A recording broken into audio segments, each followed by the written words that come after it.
نحمده ونصلي على رسوله الكريم اما بعد فاعوذ بالله من الشيطان الرجيم بسم الله الرحمن الرحيم رب اشرح لي صدري ويسر لي امري واحلل عقدة من لساني يفقهوا قولي. ہمارا دین ہمیں ایک طرف اپنے خالق سے جوڑتا ہے، دوسری طرف ہمیں بندوں کے ساتھ اچھی طرح زندگی بسر کرنے کی تعلیم دیتا ہے. کوئی شخص صحیح معنوں میں دیندار ہو نہیں سکتا جب تک وہ اللہ تعالی کے حقوق کے ساتھ ساتھ بندوں کے حقوق ادا نہ کرے. اپنے حقوق کے بارے میں تو اللہ تعالیٰ کیا فرماتے ہیں کہ وہ جس کو چاہے معاف کر دیں، لیکن بندوں کے حقوق جب تک بندے معاف نہیں کریں گے اس وقت تک معاف نہیں ہو سکتے. حقوق العباد کا معاملہ بہت اہم معاملہ ہے. حقوق العباد کا مطلب کیا ہے؟ بندوں کے حق دینا، اور بندوں میں سب سے پہلا اور بڑا حق والدین کا حق ہے. قرآن پاک میں اللہ سبحانہ تعالی اپنے ساتھ ساتھ والدین کا شکر گزار ہونے کا حکم دیتے ہیں. ارشاد باری تعالی ہے وَأَنِ اشْكُرْ لِي وَلِوَالِدَيْكَ، میرے شکر گزار ہو اور اپنے والدین کے. والدین کے ساتھ حسن سلوک کا بار بار حکم آیا ہے. قرآن پاک میں اللہ تعالیٰ فرماتے ہیں وَقَضَىٰ رَبُّكَ أَلَّا تَعْبُدُوا إِلَّا إِيَّاهُ وَبِالْوَالِدَيْنِ إِحْسَانًا، اور تیرے رب نے فیصلہ کر دیا کہ اس کے سوا کسی کی عبادت نہ کرو اور والدین کے ساتھ احسان کرو، اچھا سلوک کرو. ایک اور جگہ پر فرمایا وَوَصَّيْنَا الْإِنسَانَ بِوَالِدَيْهِ حُسْنًا، اور ہم نے انسان کو تاکیدی حکم دیا کہ وہ والدین کے ساتھ اچھا سلوک کرے. احسان کا لفظ حسن سے نکلا ہے، خوبصورت، عمدہ، اچھا. ایک حدیث میں آتا ہے، حضرت ابو امامہ روایت کرتے ہیں کہ ایک شخص نے نبی صلی اللہ علیہ وسلم سے پوچھا کہ یا رسول اللہ صلی اللہ علیہ وسلم، ماں باپ کا حق کیا ہے؟ یعنی اولاد پر ماں باپ کا کیا حق ہے؟ فرمایا دونوں تیری جنت اور تیری دوزخ ہے. یعنی اگر تم نے ان دونوں کے ساتھ اچھا سلوک کیا تو تم جنت کے مستحق ہو گئے، اور اگر نہیں کیا تو پھر دوزخ تمہارا مقدر ہوگی. سوال یہ پیدا ہوتا ہے کہ والدین کے ساتھ احسان یا حسن سلوک کس طرح کیا جائے، اور اس میں کیا کیا چیزیں شامل ہیں تاکہ ہم اپنے والدین کا حق صحیح طور پر ادا کر سکیں. سب سے پہلی بات تو یہ ہے کہ ہمیں والدین کے لیے شکر گزاری کے جذبات رکھنے چاہیے، جیسا کہ ارشاد باری تعالیٰ ہے اَنِ اشْكُرْ لِي وَلِوَالِدَيْكَ. اور شکر گزاری کا مطلب کیا ہے کہ انسان والدین کے لیے دل میں محبت کے جذبات رکھے، قدردانی کے جذبات رکھے، ان کے احسانات پر زبان سے بھی شکر ادا کرے اور پھر جواباً ان کی اطاعت بھی کرے. والدین کو خوش رکھنا یہ بھی احسان کی ایک شکل ہے. حضرت عبداللہ بن عمرو کہتے ہیں کہ نبی صلی اللہ علیہ وسلم نے ارشاد فرمایا اللہ کی خوشنودی والد کی خوشنودی میں ہے. یعنی اگر والد خوش ہیں تو اللہ تعالیٰ بھی تم سے خوش ہیں، اور اللہ کی ناراضگی والد کی ناراضگی میں ہے. ایک اور حدیث میں آتا ہے کہ ایک آدمی اپنے ماں باپ کو روتا ہوا چھوڑ کر نبی صلی اللہ علیہ وسلم کے پاس ہجرت پر بیعت کرنے کے لیے حاضر ہوا، تو آپ نے اس شخص کو واپس لوٹا دیا اور فرمایا جاؤ اور جا کر ان کو خوش کرو جس طرح تم انہیں رلا کر آئے تھے. گویا والدین کو خوش رکھنا اولاد کی ذمہ داریوں میں سے ایک ہے. پھر اسی طرح زبانی کلامی خوش بھی نہیں رکھا جا سکتا جب تک ان کی خدمت نہ کی جائے. اس لیے حسن سلوک کی ایک اہم کڑی کیا ہے کہ سب سے پہلے والدین کی خدمت کی جائے. اس سلسلے میں ہم دیکھتے ہیں کہ آپ صلی اللہ علیہ وسلم نے فرمایا وہ آدمی ذلیل ہو پھر ذلیل ہو پھر ذلیل ہو، یعنی 3 بار آپ نے یہ بات فرمائی. لوگوں نے پوچھا کہ اللہ کے رسول صلی اللہ علیہ وسلم کون آدمی؟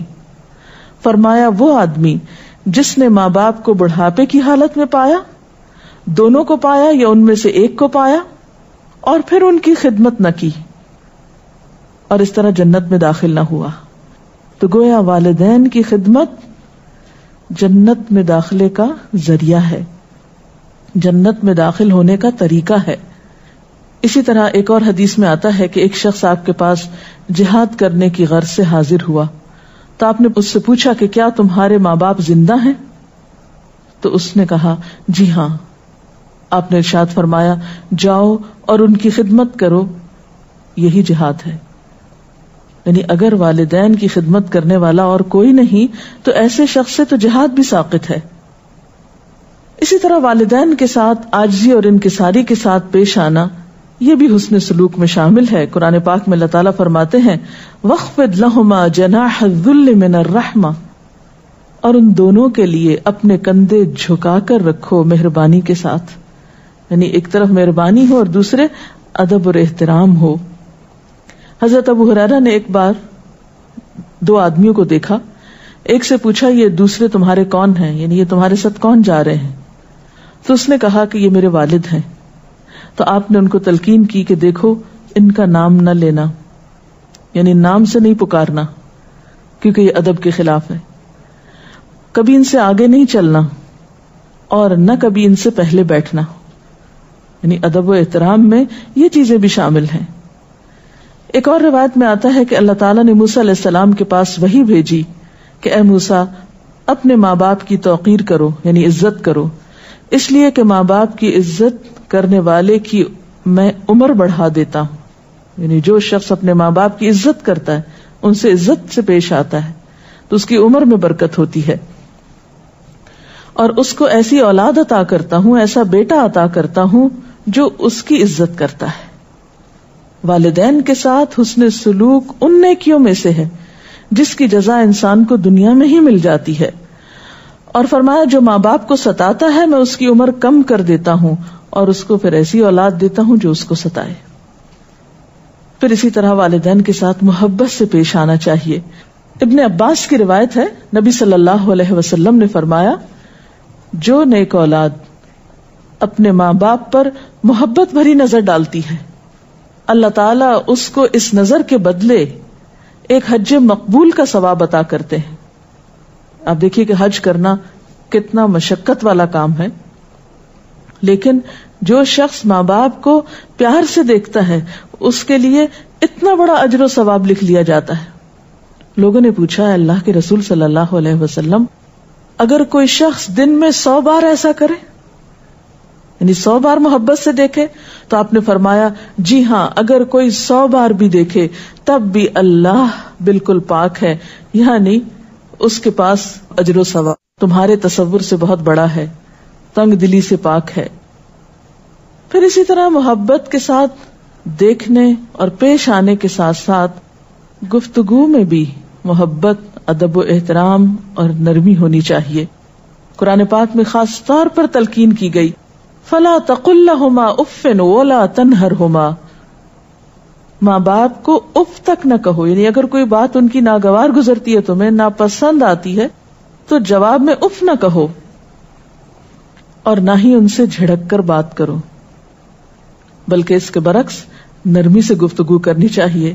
آپ صلی اللہ علیہ وسلم نے فرمایا جو شخص اپنے ماں باپ کی ملاقات کو جاتا ہے تو اللہ تعالیٰ ہر قدم کے بدلے 100 نیکیاں لکھ لیتا ہے. بعض اوقات ایسا ہوتا ہے نا کہ بچوں اور اولاد میں فاصلے ہوتے ہیں کہ ایک شہر میں دوسرا دوسرے شہر میں، تو جو شخص والدین کی زیارت کے لیے جاتا ہے تو ایک ایک قدم پر اس کے لیے 100 نیکیاں، اور پھر 100 گناہ معاف ہوتے ہیں، 100 درجے اس کے بلند ہوتے ہیں. اسی طرح والدین کے لیے نرمی اور محبت اور شفقت کے ساتھ گفتگو کرنی چاہیے. نہ صرف یہ کہ ہمارے عمل سے اس کا اظہار ہو بلکہ گفتگو میں بھی اس کا اظہار ہونا چاہیے. ان کو برا بھلا کہنے سے پرہیز کرنا چاہیے.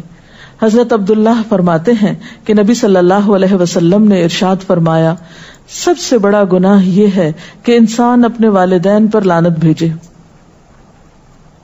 عرض کی گئی کہ یہ کیسے ہو سکتا ہے، یعنی کوئی شخص ایسا بد نصیب بھی ہے کہ جو ماں باپ کو برا بھلا کہے؟ تو آپ نے فرمایا کہ ایک شخص کسی کے ماں باپ کو گالی دیتا ہے تو گویا اس نے خود اپنے والدین کو دی، یعنی اگر آپ کسی کے والدین کو دیتے ہیں اور وہ پلٹ کے آپ کے والدین کے، تو آپ سبب بنے اپنے ماں باپ کو برا کہلوانے کے۔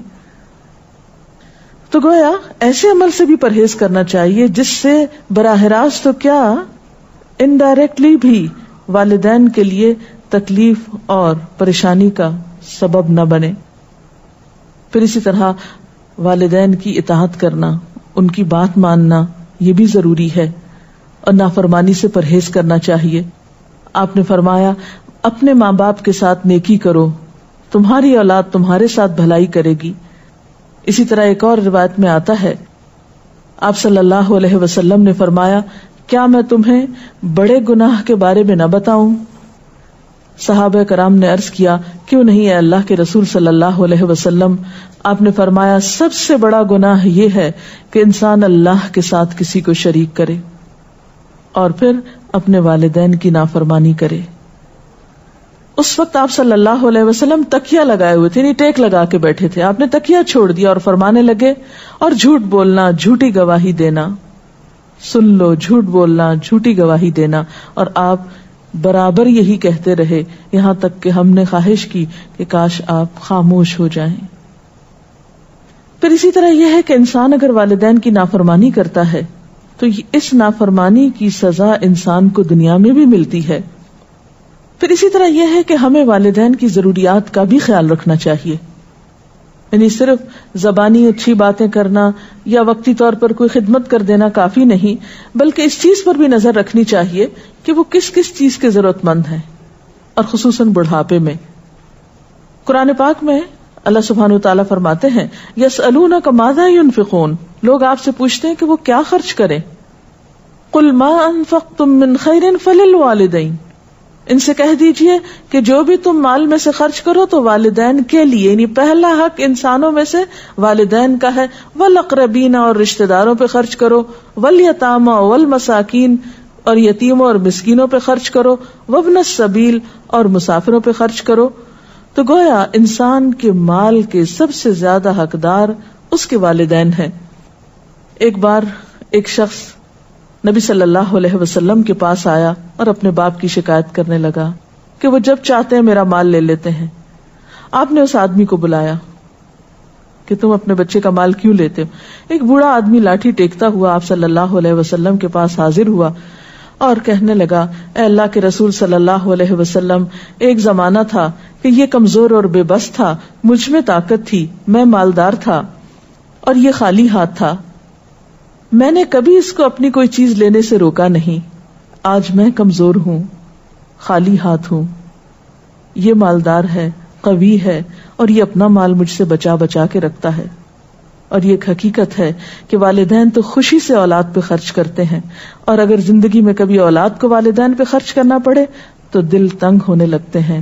نہیں، والدین کے لیے دل تنگ نہ رکھیے، بلکہ اپنے مال پر اپنی ذات سے زیادہ ان کا حق سمجھیے۔ اور آخری بات یہ کہ انہیں اپنی دعاؤں میں یاد رکھیے۔ والدین کے لیے دعا تو اللہ تعالیٰ نے خود سکھائی ہے، وَقُلْ رَبِّ ارْحَمْهُمَا كَمَا رَبَّيَانِي صَغِيرًا، اور آپ کہیے کہ اے پروردگار ان دونوں پر رحم فرما جس طرح انہوں نے مجھے بچپن میں پالا ہے جبکہ میں چھوٹا تھا۔ تو اللہ تعالیٰ سے دعا ہے کہ وہ ہمیں والدین کا حق ادا کرنے کی توفیق عطا فرمائے۔ اس سلسلے میں اگر آپ کے کچھ سوالات ہوں تو آپ مزید پوچھ سکتے ہیں۔ والدین کے درجے میں اور کون لوگ آتے ہیں؟ والدین کے درجے میں استاد آتے ہیں جو انسان کے روحانی والدین ہوتے ہیں۔ اسی طرح شادی کے بعد ساس سسر بھی والدین کے درجے میں ہوتے ہیں۔ اسی طرح خالہ کو ماں کی جگہ پر بتایا گیا ہے۔ کچھ اور روایات سے ہمیں پتہ چلتا ہے کہ والدین کی زندگی کے بعد والدین کے دوستوں کے ساتھ اچھا سلوک کرنا وہ بھی اللہ تعالیٰ کو راضی کرتا ہے۔ کیا ان سب لوگوں کو دیکھنے سے بھی حج مقبول کا ثواب ملتا ہے یا ان کا درجہ والدین سے ایک درجہ کم ہے؟ بات یہ ہے کہ وہ تو اصل والدین ہی کے لیے حدیث میں آیا ہے، لیکن ان کے ساتھ حسن سلوک بھی اجر و ثواب کا باعث ہے۔ اگر والدین اولاد کو دین سے ہٹ کر کسی بات کا حکم دیں تو پھر ان کے ساتھ کیا رویہ رکھنا چاہیے؟ اب دیکھیے کہ اللہ تعالیٰ کا حق تو بہرحال تمام انسانوں کے حقوق سے بڑا ہے، کیونکہ جتنے احسانات ہم پر اللہ سبحانہ و تعالیٰ کے ہیں کسی اور کے نہیں ہیں۔ قرآن پاک میں اللہ تعالیٰ فرماتے ہیں وَوَصَّيْنَا الْإِنسَانَ بِوَالِدَيْهِ حُسْنًا وَإِن جَاهَدَاكَ عَلَىٰ أَن تُشْرِكَ بِي مَا لَيْسَ لَكَ بِهِ عِلْمٌ فَلَا تُطِعْهُمَا۔ ہم نے انسان کو ماں باپ کے ساتھ بھلائی کرنے کی وصیت کی تھی، اگر تیرے ماں باپ تجھے میرے ساتھ شریک کرنے کو کہیں تو ہرگز ان کی بات نہ مان۔ کیوں؟ اس لیے کہ اللہ تعالیٰ کا حق ماں باپ کے حق سے بڑا ہے۔ مخلوق کی اطاعت اسی وقت ہوگی جب کہ وہ اللہ کی فرما برداری میں ہو، نافرمانی میں نہ ہو۔ ماں اور باپ دونوں میں سے سب سے زیادہ حق کس کا ہے؟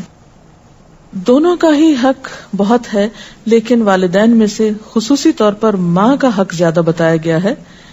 قرآن پاک میں اللہ تعالیٰ فرماتے ہیں وَوَصَّيْنَا الْإِنسَانَ بِوَالِدَيْهِ إِحْسَانًا حَمَلَتْهُ أُمُّهُ كُرْهًا وَوَضَعَتْهُ كُرْهًا۔ ہم نے انسان کو ہدایت کی کہ والدین کے ساتھ اچھا سلوک کرے۔ اس کی ماں نے مشقت اٹھا کر اسے پیٹ میں رکھا اور مشقت اٹھا کر اس کو جنم دیا۔ حضرت عیسیٰ علیہ السلام کے بارے میں آتا ہے وَبَرًّا بِوَالِدَتِي وَلَمْ يَجْعَلْنِي جَبَّارًا شَقِيًّا۔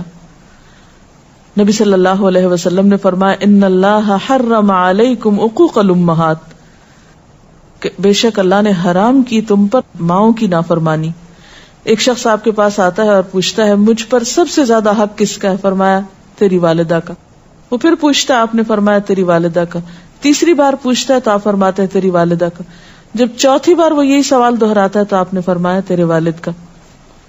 تو اس سے پتہ چلتا ہے کہ ماں کی چونکہ قربانی زیادہ ہوتی ہے، اس لیے ماں کے جذبات کا خیال رکھنا زیادہ توجہ کا تقاضا کرتا ہے۔ اگرچہ والد کی نافرمانی کی بھی اجازت نہیں ہے، لیکن ماں چونکہ اولاد کے ساتھ ایک خاص قسم کی محبت اور شفقت اور ممتا رکھتی ہے، تو جب وہ ہرٹ ہوتی ہے تو اس سے اس کو تکلیف بہت پہنچتی ہے، اس لیے خصوصی طور پر اس کا خیال رکھنے کا حکم دیا گیا۔ میں یہ پوچھنا چاہ رہی تھی کہ والدین کی کوئی پرانی غلطی ہو جس کا اب ہم کو جیسے پڑھ کے قرآن احساس ہوا ہے، تو اب ہم ان کو کس طرح احساس دلائیں تاکہ وہ توبہ کر لیں اس عمل سے اپنے، اور ہم سمجھ بھی رہے کہ اس کی پریشانیاں ان کے آگے آ رہی ہیں۔ ان کو آسان طریقے سے آپ سمجھا سکتے ہیں، ان کو بتا سکتے ہیں۔ کیا سوتیلے والدین کے حقوق بھی سگے والدین کے برابر ہیں؟ جی ہاں، سوتیلے والدین بھی والدین ہوتے ہیں اور ان کو بھی والدین ہی کی طرح مقام دینا چاہیے۔ آپ صلی اللہ علیہ وسلم کے طریقے میں ہم دیکھتے ہیں کہ آپ کے اپنے والدین، آپ کے والد تو آپ کی پیدائش سے پہلے ہی دنیا سے رخصت ہو چکے تھے، آپ کی والدہ بھی آپ کی 6 سال کی عمر میں رخصت ہو گئی۔ تو جن خواتین نے آپ کو دودھ پلایا تھا، بچپن میں پالا تھا، آپ ان کے ساتھ بہت اچھا سلوک کیا کرتے تھے۔ مثال کے طور پر ہم دیکھتے ہیں کہ حضرت ام ایمن، جنہوں نے آپ کی والدہ کے بعد آپ کی کیئر کی اور آپ کو ابوا سے مکہ لے کر آئیں، جب آپ ان کو دیکھتے تھے تو ان کو کہتے تھے یہ میری ماں کے بعد میری ماں ہے۔ اسی طرح ایک اور موقع پر آپ گوشت تقسیم کر رہے تھے کہ اتنے میں ایک بوڑھی خاتون آئی، آپ نے اپنی چادر بچھائی اور اپنا کام چھوڑ کر ان کو ویلکم کیا۔ تو لوگوں نے پوچھا کہ یہ کون خاتون ہے جن کو آپ اتنی عزت دے رہے ہیں؟ تو بتایا گیا کہ یہ آپ کی رضائی ماں ہے۔ تو بات یہ ہے کہ والدین چاہے حقیقی ہوں یا سوتیلے ہوں یا رضائی ہوں، ان سب کے ساتھ حسن سلوک ہم سب پر لازم ہے جہاں جہاں بھی موقع ہو۔ اگر والدین کسی کے انتقال کر گئے ہوں اور انہوں نے ان کے ساتھ کوئی بدسلوکی یا اذیت دی ہو تو پھر کیا کریں ان کے لیے؟ والدین کا حق صرف ان کی زندگی تک نہیں ہوتا، ان کی وفات کے بعد بھی ان کی اولاد پر رہتا ہے. والدین کی وفات کے بعد ان کے لیے نماز جنازہ پڑھنا، مسلسل ان کے لیے دعائے استغفار کرنا، یعنی ان کی بخشش کی دعا کرنا، اگر کوئی وعدہ انہوں نے کیا ہو اسے پورا کرنا، کوئی نظر مانی ہو اسے ادا کرنا، ان کے دوستوں کا احترام کرنا، ان کے رشتہ داروں کا خیال رکھنا، یہ سب کچھ اولاد کے ذمہ آتا ہے. اسی طرح بعض اوقات ایسا ہوتا ہے کہ انسان سے والدین کے حق میں نافرمانی ہو جاتی ہے، پھر اگر وہ فوت ہو جائیں بعد میں کبھی احساس ہونے لگتا ہے تو پھر انسان بے حد نادم ہوتا ہے. تو ایسی صورت میں پھر وہ کیا کرے؟ اس صورت میں اسے والدین کے لیے کثرت سے دعا کرنی چاہیے، ان کی طرف سے صدقہ خیرات کرنا چاہیے اور ان کے رشتہ داروں کے ساتھ اچھا سلوک کرنا چاہیے. ایک حدیث میں آتا ہے کہ جب انسان فوت ہو جاتا ہے تو اس کا عمل ختم ہو جاتا ہے. 3 چیزیں بعد میں بھی فائدہ دیتی ہیں، جن میں سے ایک نیک اولاد جو والدین کے لیے دعائیں کرتی ہے. اسی طرح ایک اور حدیث میں آتا ہے کہ کسی شخص کے ماں باپ دونوں فوت ہو جاتے ہیں یا ایک، اور وہ ان کا نافرمان ہوتا ہے، مگر بعد میں وہ ان کے لیے استغفار اور دعا کرتا رہتا ہے یہاں تک کہ اللہ تعالیٰ اس کو نیکوکار لکھ لیتا ہے. یعنی بعد میں ان کے فوت ہونے کے ان کے لیے استغفار کرنا ان کوتاہیوں کا کفارہ بن سکتا ہے جو زندگی میں والدین کے ساتھ کی گئی ہوں. تو اللہ تعالیٰ سے دعا ہے کہ وہ ہمیں والدین کا حق پہچاننے والا بنائے. وآخر دعوانا ان الحمد للہ رب العالمین. سبحانک اللہم وبحمدک نشہد ان لا الہ الا انت نستغفرک ونتوب الیک. والسلام علیکم ورحمۃ اللہ وبرکاتہ.